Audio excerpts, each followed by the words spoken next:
Looking for a house this year but haven't been able to get one or know somebody in that situation? I bet you do. This Landis Look is for you. Welcome to the Landis Look, where we take an inside look at the world of real estate. And today I'm here with Erica. Erica, thanks for being here. Thank you for having me. All right, so a new word in real estate this year is buyer fatigue. Buyer fatigue, what is that, Erica?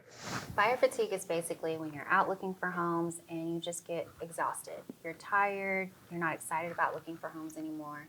But it looks so easy on House Hunters. What is wearing people out this year specifically?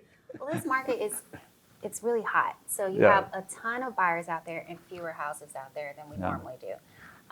So you're competing, there's a lot more competition out there than we have in the past. And so people will hear stories about, hey, there's 20 offers, there's 30 offers, I had to make offers on a ton of houses. That is actually happening. Mm-hmm. It is. So is it hopeless, or is there a way to overcome this buyer fatigue? There is hope. There is hope. All right. So what would you say is the most important piece of advice for someone combating buyer fatigue or looking to buy a house now? I think really is the biggest pieces is your mindset. Go into it with a mindset of being positive, knowing that your first offer may not get picked. So have that expectation that it might take a couple of times to get the right house, but the right house is out there for you. Yeah. And then also listen to your realtor. Listen to your realtor. I love it. And I mean, what is that? I mean, what does that do for someone to listen to the realtor, and maybe tell a time or two you've seen that play out? We're out there every day, day in, day out, so we know what it takes to win the house for you. Mm-hmm. So we have different tactics and things in our back pockets that we can pull out to make sure that you get that house. And we know, we see offers all the time, so we know what won't work.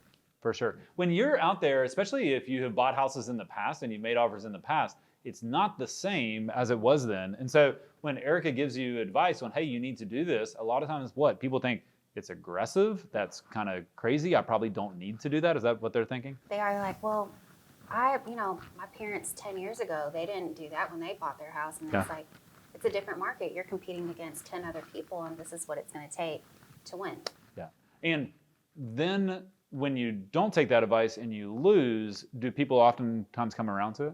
Eventually they do. They may try to push back a couple more times, but when you lose offers 2 or 3 times, then people start to come around. Okay, let's try that tactic that you were talking about. Let's do that other strategy.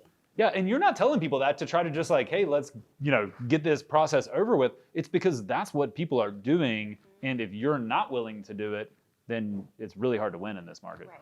Yeah. So what about on the flip side, from the seller side? This is something I don't think has been talked about a lot, but the buyer fatigue has impacted the sellers some.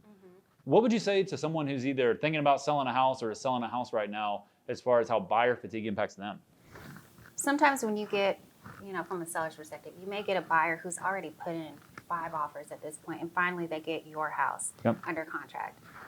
So when they come in, they're excited, they're ready, to move forward. And then if they hit a snag where you don't want to negotiate with them, they come back with repairs that need to be done from the inspection. You're like, nope, not doing anything. That's just another.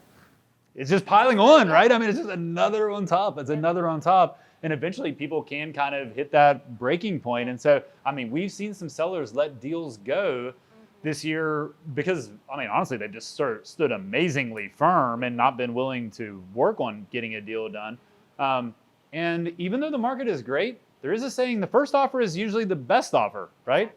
Exactly. So sellers, don't shoot yourself in the foot if that's the case with you. Erica, thanks for your insight on this. So I hope everyone heard there is hope out there.